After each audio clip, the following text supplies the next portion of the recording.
Hello everyone, कैसे हैं आप सभी। Welcome to sports circuit. My name is Kushagra Yadav and आज के इस वीडियो में हम बात करने वाले हैं पंजाब यूनिवर्सिटी में किस तरीके से आप हॉस्टल अलॉट करा सकते हैं, कौन कौन से स्टूडेंट्स को हॉस्टल मिलता है। बिकॉज अभी बीपीएड एमपीएड का जो प्रोविजनल मेरिट लिस्ट है वो आ चुका है। फाइनल मेरिट लिस्ट कभी भी आ सकता है, ठीक है, आज कल परसों कभी भी आ सकता है, ठीक है। और जैसे ही फाइनल मेरिट लिस्ट आएगा वैसे ही आपको फीस पे करना होगा। देन फिर आपकी 1 से 2 दिन में जो रेगुलर क्लासेस है वो स्टार्ट हो जाएंगी। तो इस सारे प्रोसेस के बीच में बहुत सारे स्टूडेंट्स का मेरे को कमेंट्स भी आ रहे हैं और उन्होंने मेरे को पर्सनली डीएम भी करा है कि भैया ये बताओ कि हॉस्टल कैसे मिलता है पंजाब यूनिवर्सिटी में, सभी स्टूडेंट्स को मिलता है एंड क्या क्या चार्जेस रहते हैं, फीस कितनी है हॉस्टल की, क्या प्रोसेस है, ठीक है, एंड मैथ्स का क्या रहता है, ठीक है। तो बहुत सारी चीज़ें हैं जो कि आज के इस वीडियो में हम कवर करेंगे। तो चलिए वीडियो को स्टार्ट करते हैं विदाउट वेस्टिंग योर टाइम। यदि आप चैनल पर न्यू हैं तो प्लीज़ चैनल को सब्सक्राइब कर लीजिए फॉर मोर इन्फॉर्मेशन।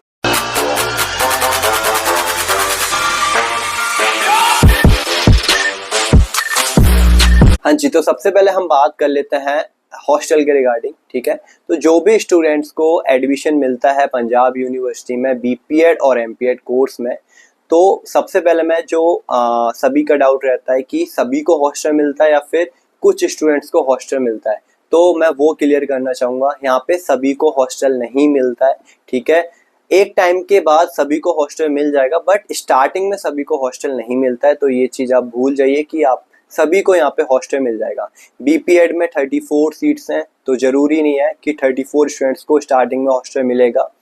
कुछ स्टूडेंट्स को मिलता है और बाकी के जो कुछ स्टूडेंट्स हैं वो अपना मैनेज करते हैं, चाहे बाहर पीजी फ्लैट लेके या फिर दोस्तों के साथ हॉस्टल में ही रह के शेयर करते हैं, ठीक है। तो इस तरीके से सेम ऐसे एमपीएड में 28 सीट्स हैं, तो 28 स्टूडेंट्स को हॉस्टल नहीं मिलेगा स्टार्टिंग में, कुछ स्टूडेंट्स को मिलेगा। अब किन को मिलेगा वो हम अभी आगे बात करेंगे, ठीक है।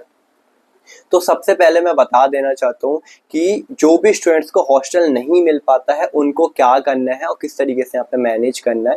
तो जो भी स्टूडेंट्स को हॉस्टल नहीं मिल पाता है तो आप लोग यहाँ पे जो यूनिवर्सिटी है वो सेक्टर 14 में है, ठीक है, सेक्टर 14 में, और बराबर में सेक्टर 15 है और भी सेक्टर्स हैं, ठीक है। तो अब वहाँ पे अपना पीजी फ्लैट वगैरह, ठीक है, फ्रेंड्स के साथ शेयर करके शेयरिंग में ले सकते हो, ठीक है।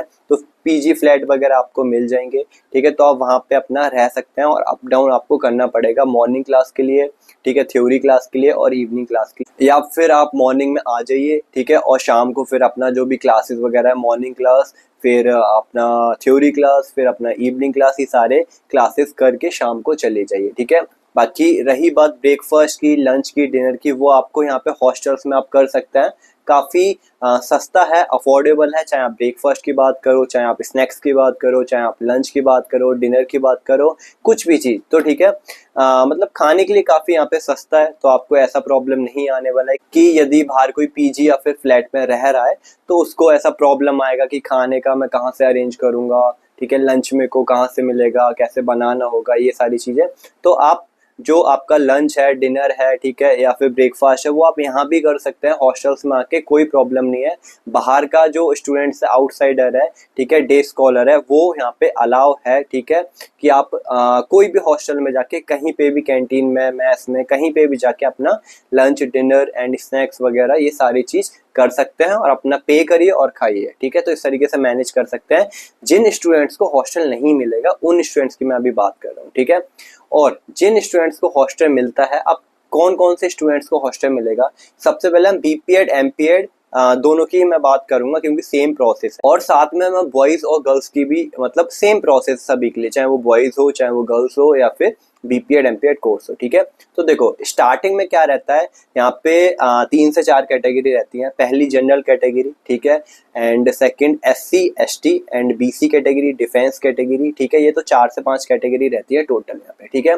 तो देखिए अब मैं बताता हूँ कि जो भी स्टूडेंट्स को यहाँ पे हॉस्टल मिलेगा तो किस तरीके से मिलेगा और कौन कौन एलिजिबल होंगे, ठीक है। तो स्टार्टिंग में जब आपका यहाँ पे फाइनल मेरिट लिस्ट लग जाएगा, फिर आपको फीस पे करना होगा, और जब आप रेगुलर क्लासेस के लिए यहाँ पे आ जाएंगे तो आपको 1 वीक तक आपको यहाँ पे अपना खुद से सारी चीज़ें अरेंज करनी होंगी। या तो आपके कोई रिलेटिव यहाँ पे रहता है तो आप वहाँ रह सकते हैं, वहाँ से अप डाउन कर सकते हैं, या फिर आपका कोई सीनियर है, आपका कोई जूनियर है, तो उनके साथ 1 हफ्ते तक मैनेज कर सकते हैं। ठीक है। देन उसके बाद क्या होगा, 1 सप्ताह या फिर 10 दिन के बाद जो आपकी हॉस्टल का जो अलॉटमेंट है वो स्टार्ट हो जाएगा। स्टार्टिंग में तुरंत ही हॉस्टल नहीं मिलता, कम से कम 8 से 10 दिन या 1 सप्ताह तक लग जाता है हॉस्टल मिलते मिलते।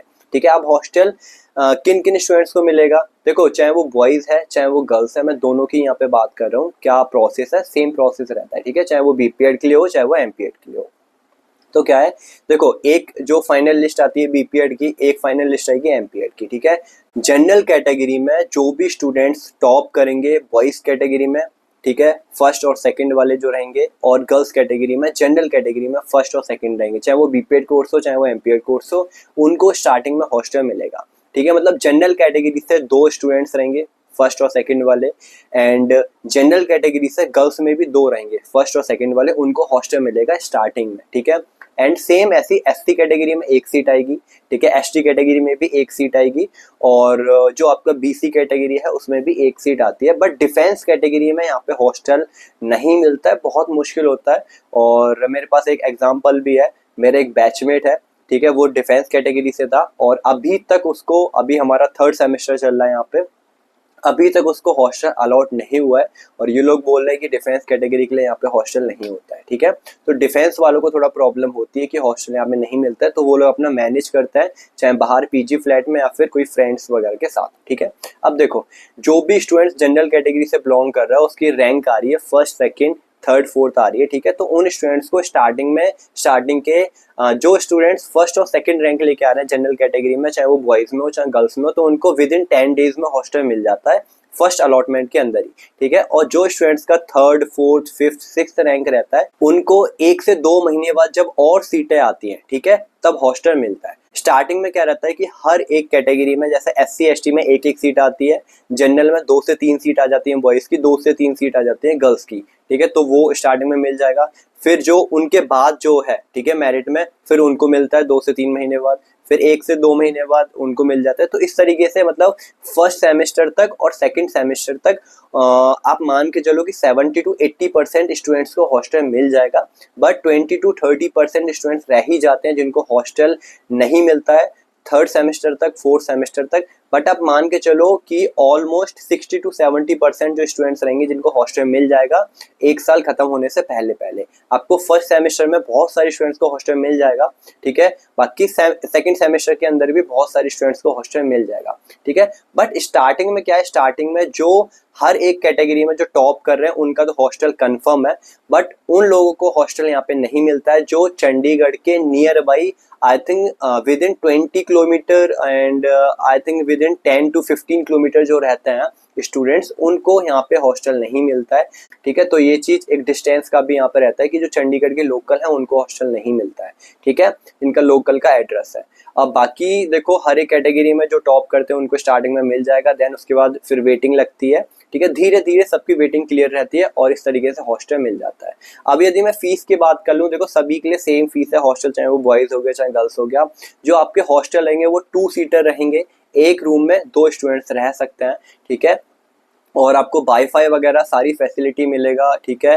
एंड पंखा वगैरह है यहाँ पे, कोई भी एसी वगैरह नहीं है, नॉन एसी है। ठीक है। आप अपना कूलर लगा सकते हो। ठीक है। जब भी समर के टाइम पे।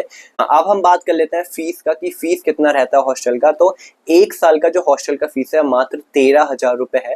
ठीक है। और साथ में आपका 910 हर एक सेमेस्टर आपका मैथ्स की सब्सिडी जाती है, वो आपको पे करना रहता है 1 टाइम। ठीक है। मतलब एक सेमेस्टर में आपको 910 पे करना है, एक सेमेस्टर में आपको 910 पे करना है। ठीक है। और हॉस्टल का 13,000 रुपये हो गया, तो एक सेमेस्टर का 6,000 कुछ रुपए पे रहता है, एंड अगले सेमेस्टर का भी 6,000 कुछ रहेगा। तो 13,000 टोटल आपका 1 साल का हॉस्टल का फीस रहेगा।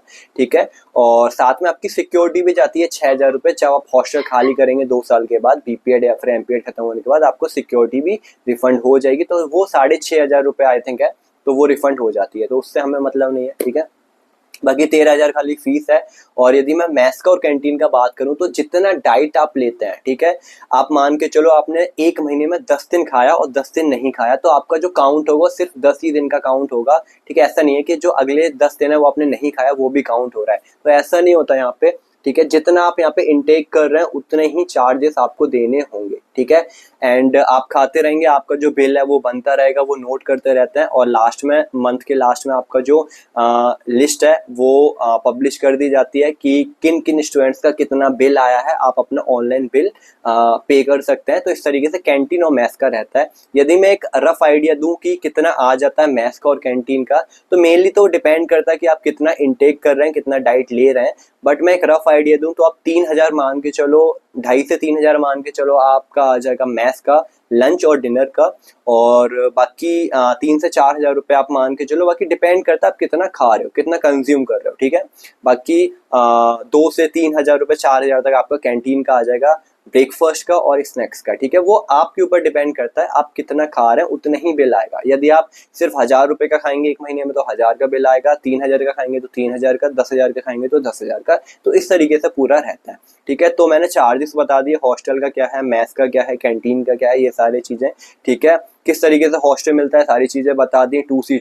2 सीटर आपको हॉस्टल रहता है, ठीक है। स्टार्टिंग में कुछ स्टूडेंट्स को मिलेगा, ठीक है, देन फिर धीरे धीरे सबकी जो वेटिंग है क्लियर होती रहेगी, एंड उसके अकॉर्डिंग आपको सारा जो हॉस्टल अलॉटमेंट है वो होता है। और बहुत सारे ऐसे भी रहते हैं कि जैसे कि स्टार्टिंग में जो भी स्टूडेंट्स को एडमिशन हो जाता है, ठीक है, तो उनके साथ यदि उनका कोई फ्रेंड्स वगैरह ऐसे बन जाते हैं अपने बडी वगैरह, ठीक है, तो उनके साथ वो रह सकते हैं, मैनेज कर सकते हैं, ठीक है। अगर जिसको हॉस्टल मिला है यदि उसको कोई प्रॉब्लम नहीं है तो साथ में अपने फ्रेंड्स को भी वो रख सकता है, ठीक है। बिकॉज एक रूम में 4-4 5-5 भी रहते हैं, ठीक है। तो आप लोग भी रह सकते हो, ऐसा कोई प्रॉब्लम की बात नहीं, यहाँ पे इतना कोई चेकिंग वगैरह नहीं होता है, ठीक है। इलेक्शन के टाइम पे थोड़ा ध्यान देना होता है, ठीक है, उस टाइम रेड वगैरह बढ़ती है हॉस्टल में, तो वो चीज़ आपको मैनेज करना होगा। बाकी एक महीने के बाद, सितंबर के बाद, आप एक रूम में 2 बंदे रहो, चाहे 4 रहो, चाहे 6 बंदे रहो, कोई किसी को मतलब नहीं है, ठीक है। 24/7 हॉस्टल है आपका, कभी भी आप इन आउट कर सकते हो, किसी को कुछ बताने की जरूरत नहीं है, वार्डन से किसी को मतलब नहीं है, गार्ड से किसी को मतलब नहीं है।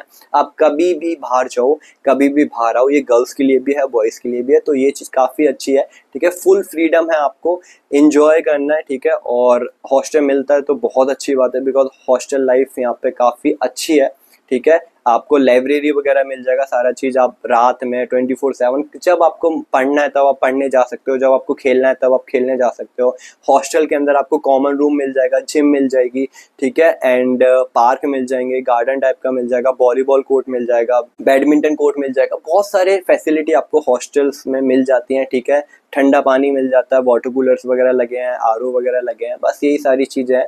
काफ़ी अच्छा है, फीस काफ़ी अफोर्डेबल है, हॉस्टल काफ़ी ठीक है, ठीक है, ठीक है। बाकी काफ़ी अच्छी चीज़ है, और जब आपका एडमिशन हो जाएगा तो सारी चीज़ें आपको क्लियर हो जाएगा। वरना आप मेरे को खुद पर्सनली मिल सकते हो मेरे से, मैं सारी चीज़ गाइड कर दूंगा, कैसे फीस भरना है और कैसे क्या करना है, ठीक है। तो जब आपका एडमिशन हो जाएगा तो एक बार ज़रूर हम लोग मिलेंगे। तो मिलते हैं नेक्स्ट वीडियोज़ में, अभी के लिए बाय बाय।